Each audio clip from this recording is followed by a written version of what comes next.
What's up, everybody? I'm here today talking with Johnny FD, who is in Sri Lanka. What's up from Sri Lanka? That's so insane. I can't believe that you're in Sri Lanka. That timing is just so crazy to me. I can't believe you were born here. It's so random. Well, I've never been back there. Like, I don't know. I was there for like a year, the first year of my life, so I have no memories at all of it. But Uh, like, so after we'll talk in a couple months, and you can tell me more about what it's been like. okay. Well, even before then, randomly when I started researching Sri Lanka, I only came because um, the girl I've been dating, she wanted to meet up somewhere where we can just chill and surf, but in Asia that wasn't Bali.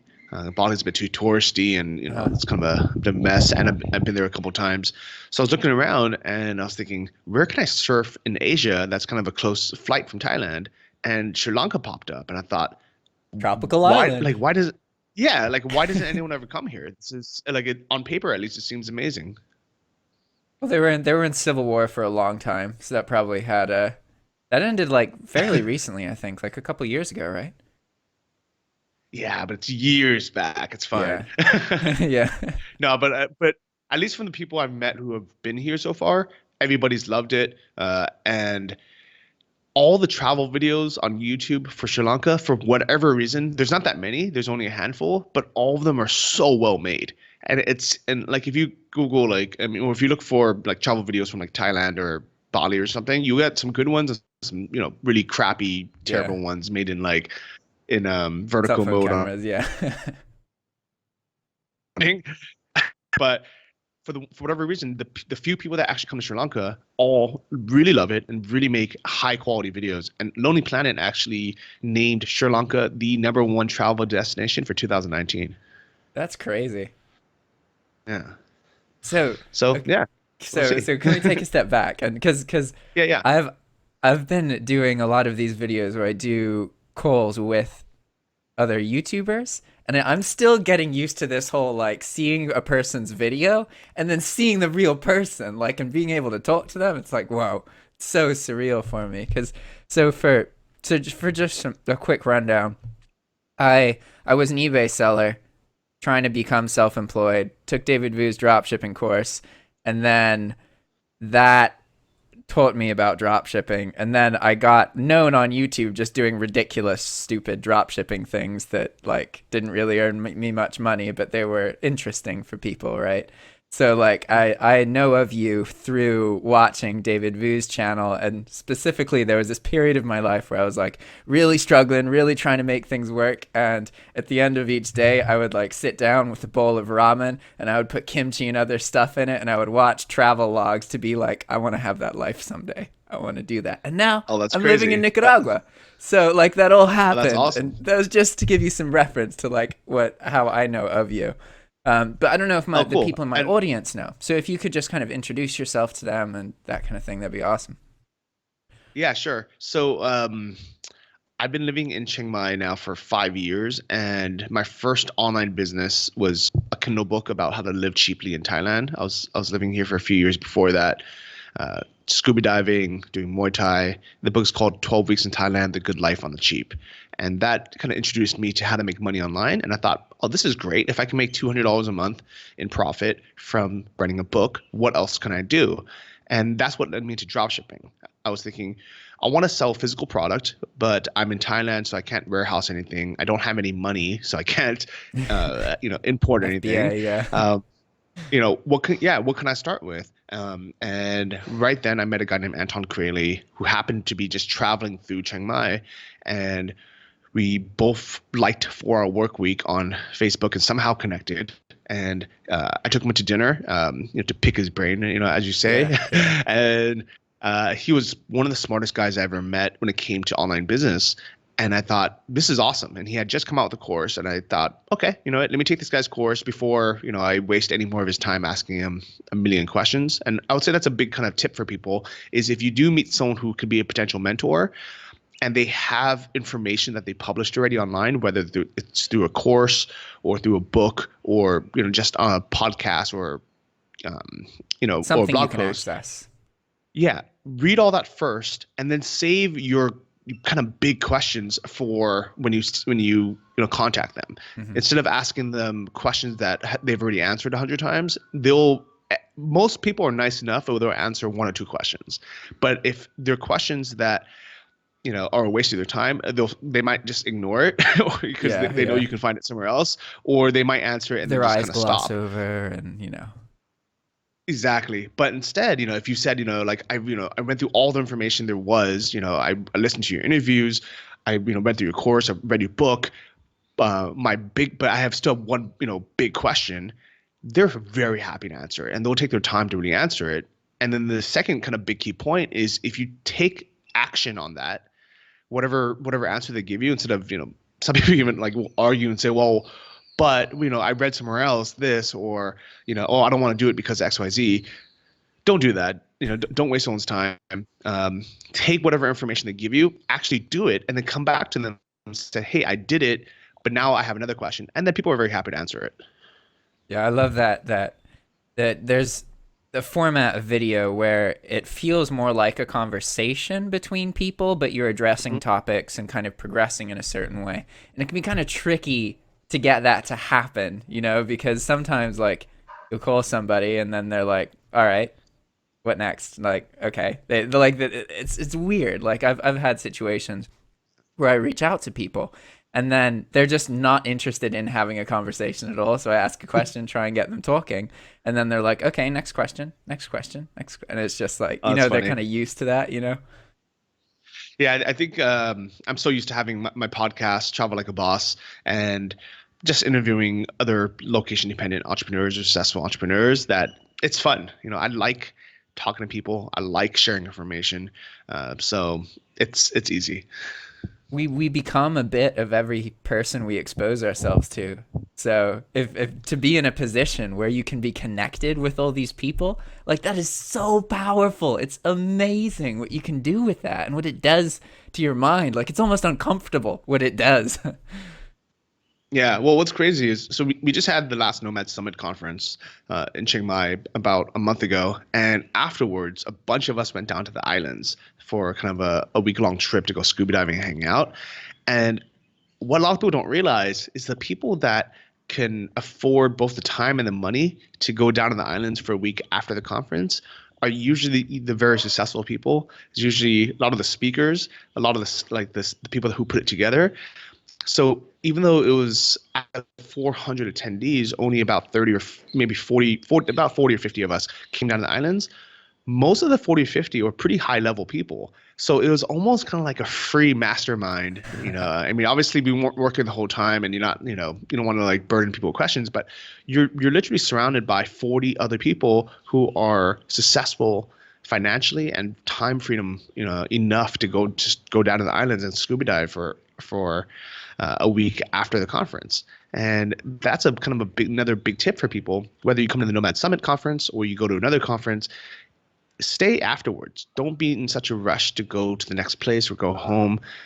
Just keep your schedule open and see what's happening, especially if there's something kind of officially or unofficially organized after. Go hang out with those people. That sounds awesome. So, uh, can you Yeah. tell me a bit more about Nomad Summit and what it is? Because I remember, so Yeah. my only frame of reference to this is that David Vu did a talk at one point, and that was what inspired me to create the Udemy course, which is what allowed me to actually become self-employed. So, like for me, Oh, it's awesome. like I remember seeing that speech, and I watched that over and over, like 3 or 4 times, eating my freaking ramen, Yeah. spicy ramen, just being like, oh my god, I want that life so bad. Yeah, and you made it. And what's crazy about the Nomad Summit is, I mean, so first off, the Nomad Summit is kind of like TED Talks, but for digital nomads or location independent entrepreneurs.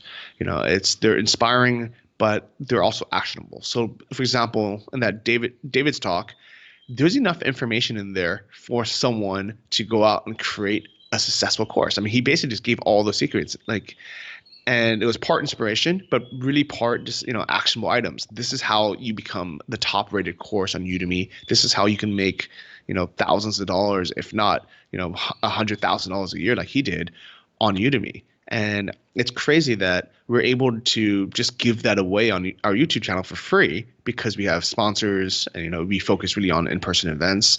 And one of our goals is for people to watch it and be like, oh, this is amazing. I'm going to come next year to the next live conference. Yeah, and I think that's absolutely effective. But it's also worth saying Yeah.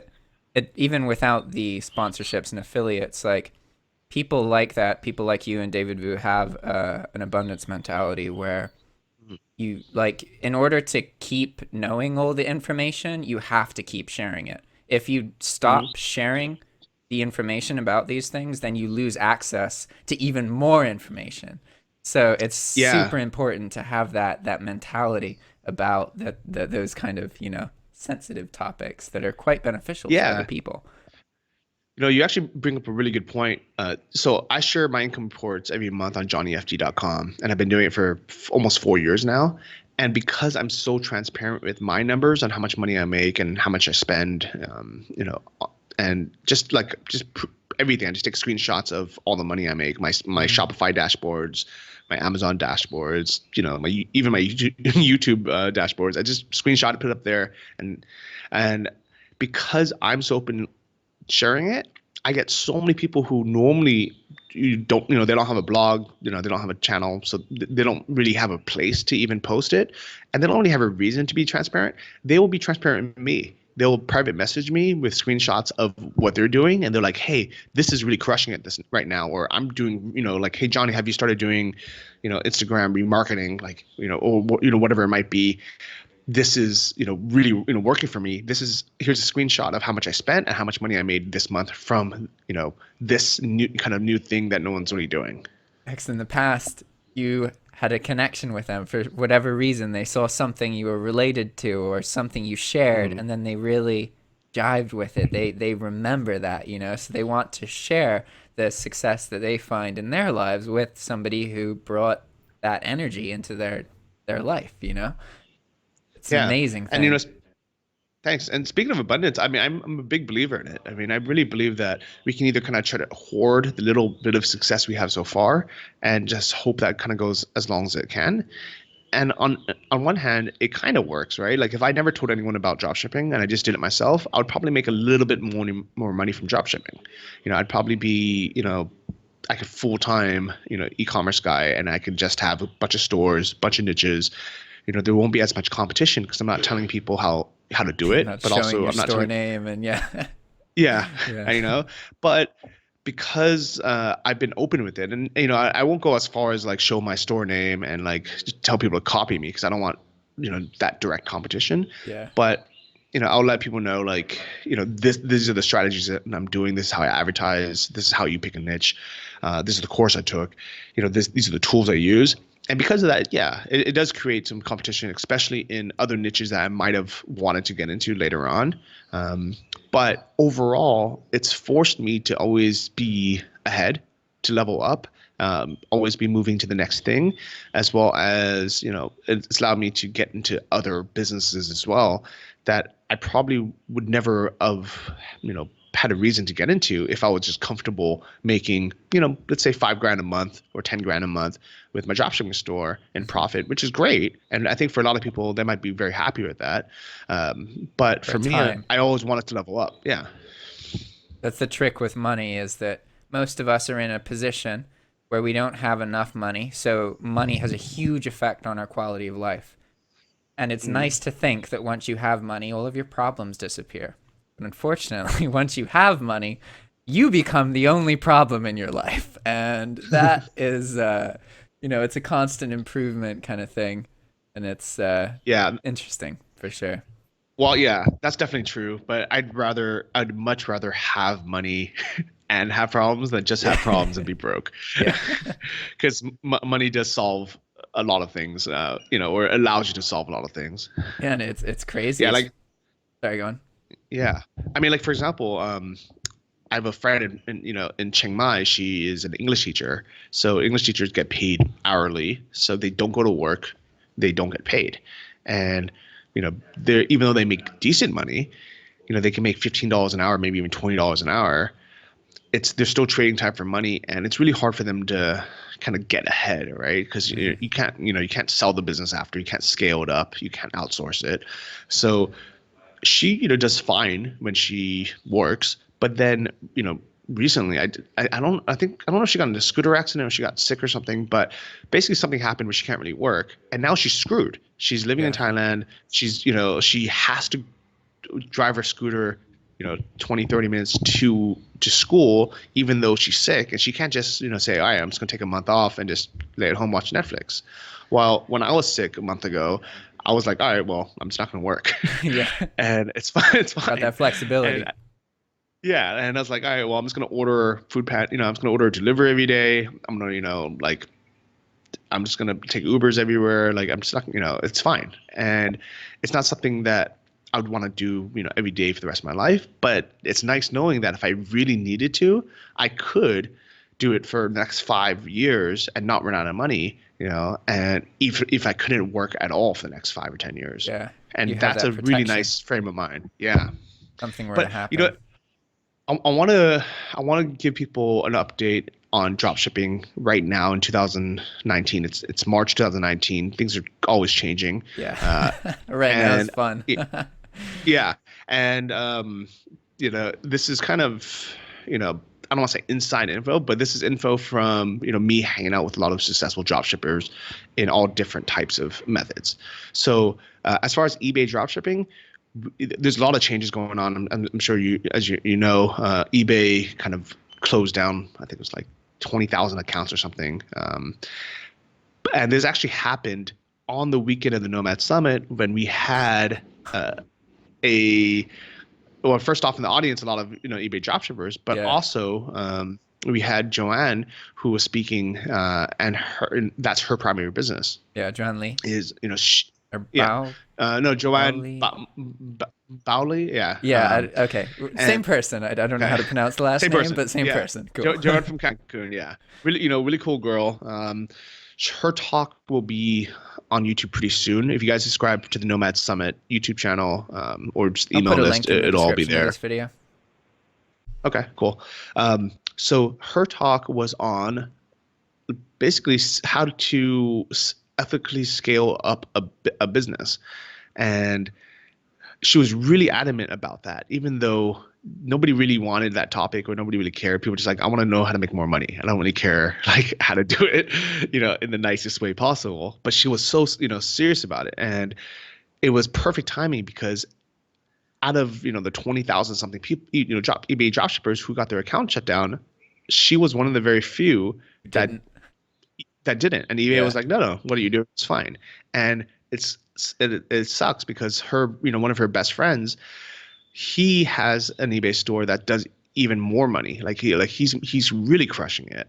And, I'm talking about what like in sales would be, but definitely, over $1 million a year in sales.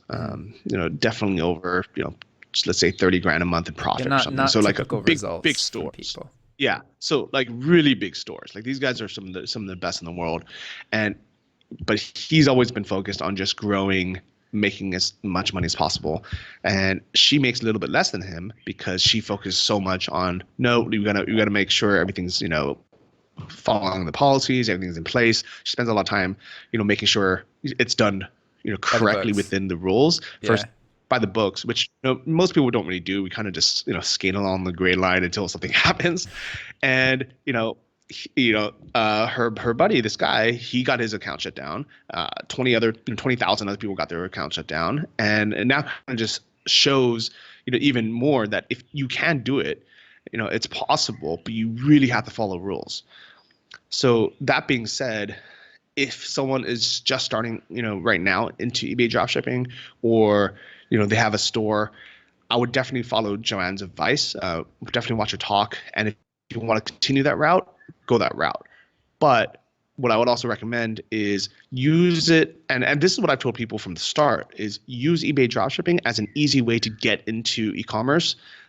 Prove it to yourself that you can follow directions, that you can follow a course, that you can do the work, make some money from it. So first off, you boost your confidence that you can actually do it. Prove to yourself, and to the world that that it works, that you can make money online, but also you can follow directions. And then third, take some of that profit and then use that to, if you can make 2 or 3 grand from eBay dropshipping and take that money and then go into Anton style, kind of the high ticket dropshipping, take that 2 or 3 grand to buy his course, to spend $1,000 on ads before you start making, sales. That really allows you to pivot from something that isn't that defensible because you're always following Amazon, either eBay or eBay, Amazon's Amazon, terms your of service. platform. Yeah. Yeah, versus now you're on your own site. Even though we're using Shopify, it's our own platform. So if we wanted to move it to WordPress or to BigCommerce, we can. You know, it's our own site, and we are in control of it. We're in control of our own suppliers. We're not just reliant on you know third party like Home Depot or Amazon, who can just shut us down and say no, we're not working with you anymore. We actually develop real relationships. We become real authorized dealers for these companies. And best of all, if you ever want to step away from it, instead of just stopping, you can now sell that store for 3 years of profit up front or 2 years of profit up front. Got options. Mm-hmm. And that's something that's so important with e-commerce or any kind of online income, is that concept of having multiple streams of income, so that if something does happen, because that's life, things happen, things change, they're out of your control, and then boom, suddenly everything that you thought was one thing has changed and you have to adapt. Having Yeah. multiple forms of income really, really, really helps give that stability. And it also kind of points to, so you referenced earlier that earning some money drop shipping can give you some confidence and kind of help you believe in it. And that's one thing I struggle with, is the fact that anybody in this world can completely change their lives with the internet, yet so few people actually do. And I for a long time, I struggled with that. And it's only recently that I've realized that it's not that there's not opportunities, it's that most people just literally don't believe it's possible. They think that things are a scam. They think that self-employment is a lie. But really, like, if you ask these people, can a doctor earn money? They're never going to say no. They're not going to doubt you. They're not going to, you could even ask them, can a plumber earn money? Like, yeah, of course. That's an occupation, And it's interesting when you look at self-employed people to see when that shift happened. Because for most of us, before self-employment, we weren't self-employed because we didn't really believe and completely understand. It's not just possible, but there's hundreds of different ways to make it happen. And so having that thing that gives you that confidence to make you able to understand that is so valuable. Yeah, I definitely agree, and that's why making it your first $100 online is probably the biggest step anyone will ever take. But like the first time you can prove to yourself that it's possible. And the thing is, like I started with Kindle publishing, and I knew people were making money writing books, right? I'm like, okay, like an author writes, like they'll write a book, they'll sell books. It seemed logical to me. It didn't seem like that big of a stretch. But even then, I was thinking, is this possible for me? What if I spend 2 months writing this book and I publish it and nobody buys it? And I legitimately thought that was true. And and I've thought that for every single thing I've ever done since then. I've done that. I'm like, what if no one ever listens to my podcast? What if no one ever buys anything from my dropshipping store? What if no one ever buys my course? But this is the kind of gamble we take as an entrepreneur, of saying, all right, am I willing to spend 2 months doing something with no pay?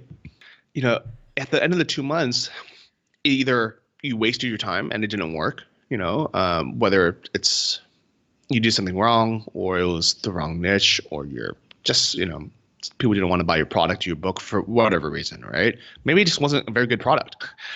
But here's the thing is, as an entrepreneur, the definition is being willing to take a risk for a possible bigger gain. Yeah, I would So argue that our risk we're taking. I would I mean, argue that being alive is that risk. So yeah, because a lot of people, they're like, oh, employed people, they aren't willing to take these risks, whereas entrepreneurs are willing to take these risks. But like from my perspective, being employed is incredibly risky. Being alive is super risky. You are taking risks no matter what. It's just what your perception of what those risks are. And so that people Yeah. talk about this a lot, that entrepreneurs need to be able to take risks. And that's true, but at the same time, it's important to acknowledge that all of us are constantly taking risks. Everybody knows somebody who's died in a car, yet we still get in cars. Like the risk is part of life, and to act like it's not is just kind of, it's problematic to think this way. Yeah. And if nothing else, the risk could just be, you spend the next 20, 30 years doing what you're doing now. And if you're 100% happy, doing what you're doing now, then it's fine. It's not a big risk. But if you're not happy and you go to work every day and you dread it, if you go home every day just, wishing that you can be doing something else, or, you can travel or be somewhere else, then the risk of you not taking that leap or taking that chance is you have a stagnant life, and it's just, time's going to pass you by. That And sounds that's 100%. absolutely terrifying. Yeah. So for me, I'd rather take the risk of, honestly, risking, let's say, $2,000 and 2 months of your life. It might seem like a big deal if you're, when you're just starting out, but when you look back, you're like, that wasn't that big of a risk at all. People risk way more going to college. College is a 4-year commitment and way more than, $2,000. It might be $2,000 a month while you're in college. So that's like a $50,000 4-year risk.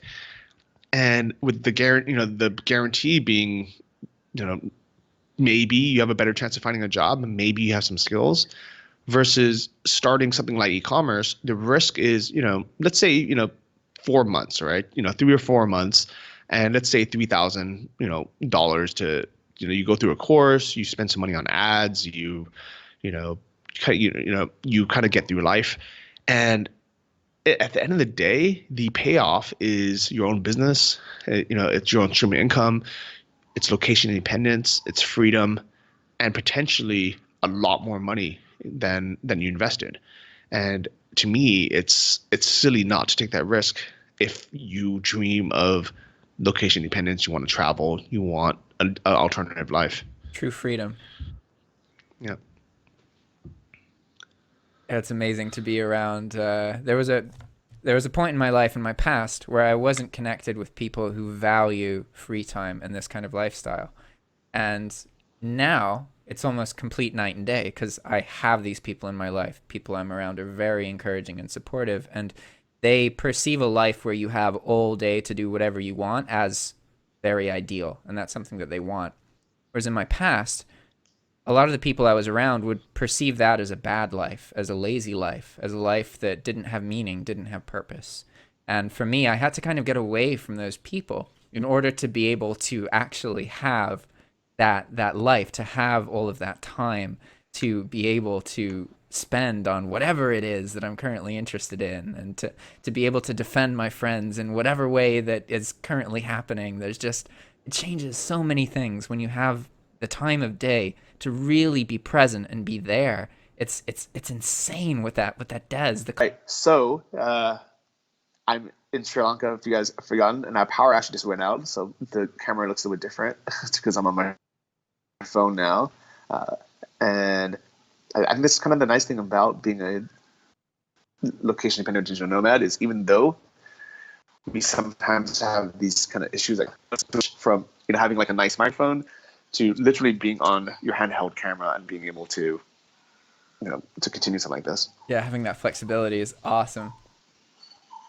It's also so Yeah. Have there ever been moments for you where like the power has gone out and then you're like, well, that means I really can't do the stuff I was gonna do. I guess this is a sign that I need to do something else, or I need to relax, or have you been through those moments? Yeah, I mean, like, what's nice about being somewhere like Sri Lanka is you're like, all right, well, I guess it's time to go to the beach. Yeah.